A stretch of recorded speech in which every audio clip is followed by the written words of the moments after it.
Hello and welcome to our course on sciatica. My name is Dr. Ben, and we are going to start by teaching you a lot of what you need to know about sciatica. The thing that we're going to begin with first is our anatomy. So the first thing that you need to know is that sciatica is a very specific term for any issue that has to do with the sciatic nerve. So sciatica refers to a problem with a very specific nerve, and it's the nerve that goes down your leg. So we have two major nerves that go down our leg. One is the femoral nerve, and the other is the sciatic nerve. The femoral nerve tends to give rise to sensation in the groin and in the front of your thigh and into your knee, and the sciatic nerve gives sensation to almost everything else. The back of your thigh, a little bit the front and the side of your thigh, some of your knee, your shin, your calf, and your foot. So sciatica, by definition, generally means a problem with the sciatic nerve that gives you pain anywhere from deep in your butt cheek all the way down to the tips of your toes. So if you have a pain that you've been calling sciatica that is only in your back or only in your pelvis, and it doesn't fit the description of being into the butt cheek or down the leg in some way, it's not actually sciatica. It is likely another form of issue or another type of pain. So just so you know, sciatica refers to pain generally deep in the glute, butt cheek, or down the leg. So what makes the sciatic nerve?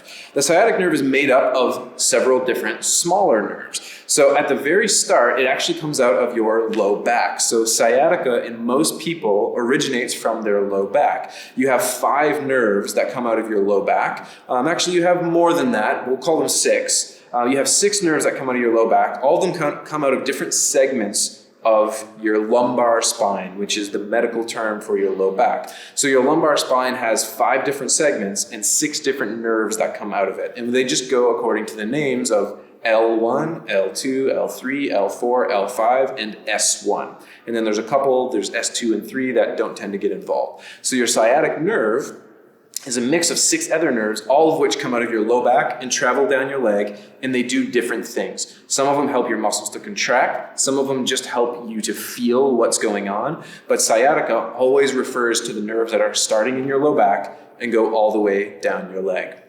So one of the things that we need to know about sciatica, because it is a nerve-based problem, is that we can actually change how it behaves by changing all of the attachment points. So when you do things like move your ankle and pump your toes up and down, it actually changes the movement of the sciatic nerve. Same thing can be said for when you move your head. The nerves that come out of the lumbar spine and go down your leg, they're attached to your spinal cord, which is attached directly up to your brain and your brainstem. So anytime you tuck your head, or you move your head, or you look up or down, it's also affecting your sciatic nerve.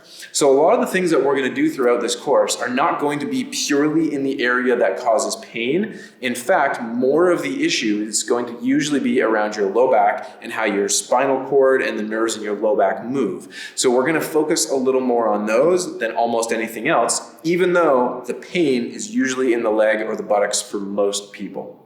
So sciatica and low back pain are 2 different things. A lot of the time, the causes of low back pain can also give you sciatica, and you can have sciatica without low back pain.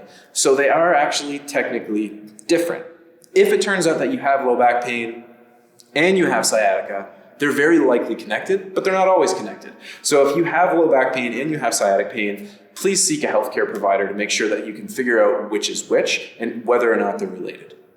So what does sciatica feel like? How do you know if that's actually what you have? Well, the interesting thing is it depends on which part of the sciatic nerve that you have an issue with, and depends on which level of your spine. So it can be a wide array of feelings. In some people, it's numbness and tingling. In other people, it's a burning. In some people, it's a pain. In some people, it feels like a pressure. It can feel like compression. It can feel light and airy. It can feel a whole bunch of different ways. So just so you know, sciatica generally as a term applies to all of these because it applies to how the nerve behaves, not just purely the sensation. So there are other ways that you can get sensation changes in your leg, especially in your foot and your shin and in your knee, that have nothing to do with sciatica. So if you are wondering if it's what you have, again, just make sure you seek healthcare providers' input on this to make sure it's actually what we're dealing with. Because there are many other things that can actually cause this sort of sensation change in the leg as well. But just because you have sciatica doesn't mean that has to be horribly painful. It just means that you have some kind of pain or some kind of issue going on or sensation change